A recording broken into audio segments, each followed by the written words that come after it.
Eu vou mostrar para você um vídeo de um rapaz falando algumas coisas. Eu nem sei se é ele ou se é ela, não é da minha conta, o problema dessa pessoa. O que cada um faz e pensa para si mesmo é problema de si mesmo e não meu. Então, me desculpa se eu não sei se é um homem ou se é uma mulher, certo? Mas as besteiras que fala, isso sim eu posso comentar e vou comentar com a maior propriedade possível aqui. Primeira coisa no vídeo é: que autoridade você é para falar de filosofia?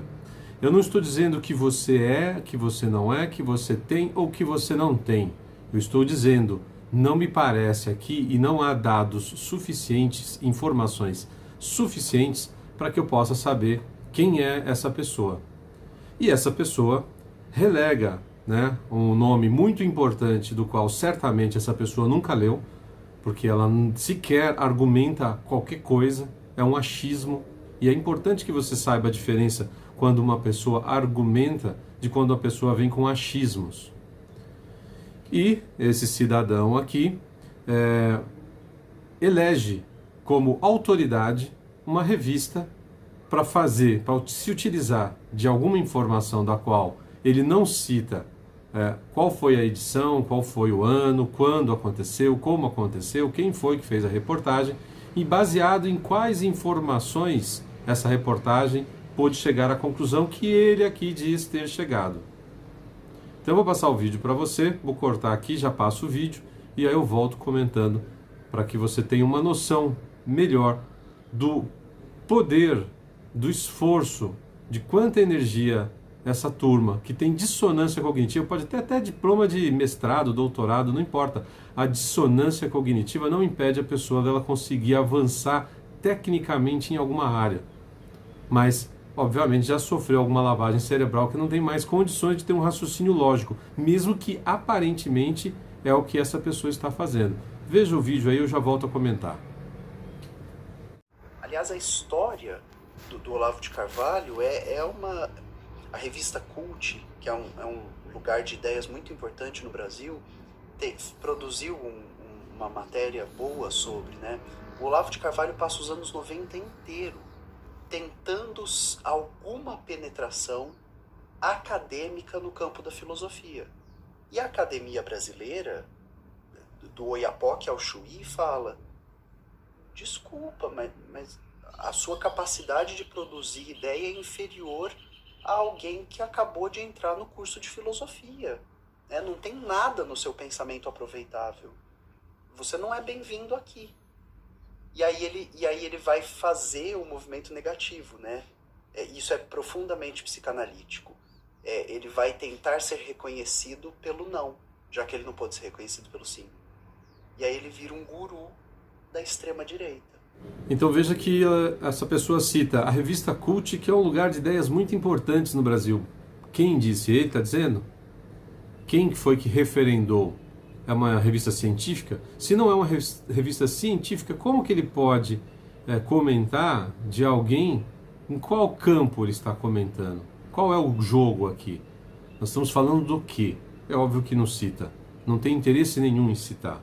Aí o cidadão aqui vai e cita que o Olavo de Carvalho ficou os anos 90 inteiro tentando alguma penetração no campo acadêmico. Penetração? Que termo é esse para quem... Como assim? O que ele queria? Ele queria fazer parte? O que ele quis dizer, aliás, com essa palavra? Aliás, ele cita Freud aqui, eu diria que a utilização desse termo aqui reflete muito sobre ele mesmo. Tem uma frase que eu adoro muito que diz que quando Pedro fala de João, ele acaba falando mais de Pedro mesmo do que de João. Então, tem aqui uma questão psicológica, né? Um certo recalque aqui para ser pensado. A outra questão é quem ele é para dizer o que o Olavo fez ou não durante toda a década de 80, baseado em que material, porque aparentemente pela idade do cidadão aqui, não deve ter mais do que 30, 35 anos. Na década de 90, se já estava nascido ali, devia estar brincando com alguma coisa. Estranho, muito estranho, e você tem que estar muito atento a esse tipo de narrativa, muito perigosa por sinal, porque tem toda uma afetação. Você sabe o que é afetação? Se você assistir um filme mudo, você vai ver as pessoas, né, espanto, elas têm que gesticular muito para ajudar você a compreender o que a mensagem está passando ali, já que não tem a fala, não tem legenda, ou não tinha, dependendo do filme mudo. Então é um cidadão bastante afetado, faz parecer que é intelectual, mas é só gesto, é só mímica. Pode ser que seja, mas para que tanta afetação? Justamente talvez para isso. É igual um show de música, que era para ser um show de música e tem tanta coisa acontecendo ali, que é para tirar o foco de você, que muitas vezes o show de música é tudo menos show de música. Aqui é, na minha opinião, o que aparenta, o pouco que eu vi, é tudo menos intelectualidade. Academia Brasileira do quê, cidadão? De letras, de filosofia, de achismos. Que porcaria você está falando? Do Oiapoque ao Chuí? Afetação. Exemplos hiperbólicos. Dá uma ideia de que todos, que uma grandeza, que uma totalidade de pessoas concordaram com uma determinada situação. Qual livro ele cita que leu do Olavo de Carvalho para apontar que ele sabe do que o Olavo está falando, a ponto de poder dizer com autoridade de que aquilo é inferior a um aluno de filosofia em início de curso? Quais as ideias? Aponte as ideias também. Qual o livro e qual as ideias? Baboseira pura. Baboseira, ruído, som e fúria, sabe?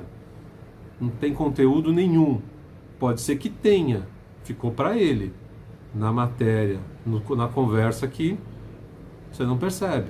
Você não tem conteúdo, você não tem uma amostra grande de informações suficientes para que você possa pesquisar o que está falando, citar assim, ao vento. Não passa de um jogo de difamação, travestido de entrevista intelectualzinha. Vazio. Para mim, totalmente vazio. Aqui ele cita um negócio muito importante. Ele fala que o Olavo de Carvalho vai fazer um movimento negativo. Já que ele não foi aceito pelo sim, ele vai pelo caminho do não. Aqui é o mais emblemático dessa curta entrevista que essa pessoa dá, esse bate-papo, sei lá o que é isso, em que, veja bem, a verdade, ela não precisa, em tese, ela não precisaria ficar se explicando muito, mas acaba sendo que gasta mais energia para explicar, porque a mentira, não tendo compromisso com a realidade, com fatos, com a verdade, ela simplesmente joga ao vento palavras ali, e quem vai defender a verdade às vezes tem que ficar dando uma volta muito maior. É sempre, você gasta mais energia para provar que uma coisa é mentira, do que um mentiroso simplesmente vai lá e vomita com poucas palavras alguma coisa. Por isso que a mentira, ela se propaga, ela tem um alcance muito maior. E o que a mentira quer? Eles juntam-se em vários setores, na mídia, na academia, né? No setor acadêmico, vamos dizer assim, nas faculdades, nas instituições. São vários órgãos, todos dizendo a mesma mentira. De maneira que fica muito mais difícil para a verdade ter que se justificar, e às vezes é uma pessoazinha ali sozinho. O Olavo ficou, principalmente durante a década de 90, como ele cita aqui, mas ao contrário do que ele diz, ficou sozinho, sendo uma voz ali. E todas as coisas, se você tiver oportunidade de ler alguns livros do Olavo, esse é o mais recente que eu estou lendo. Se você tiver oportunidade de ler A Longa Marcha da Vaca para o Brejo, textos da década de 90, você vai ver que basicamente estava sozinho tentando defender as ideias que ele defendia. E que são eternas aqui porque ele criou uma base muito sólida de alunos que seguem e que estudam ainda, não só ele como outros filósofos.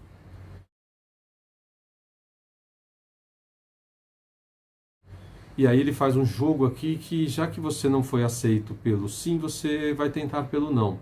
É justamente o contrário. A mentira roubando o espaço de voz, né, de fala, para tentar derrubar a verdade. Claro que se todo mundo se juntar em torno de uma mentira, você aí e eu vamos ter muita dificuldade de provar que aquilo é mentira, porque são muitas pessoas. Esse é o jogo da esquerda. Esse é o jogo do socialismo. Te vender um paraíso na Terra que é uma grande de uma mentira, uma grande de uma baboseira. Não que a gente não possa desejar o paraíso na Terra. Acho até que a gente deve, mas precisamos fazer o trabalho correto para isso.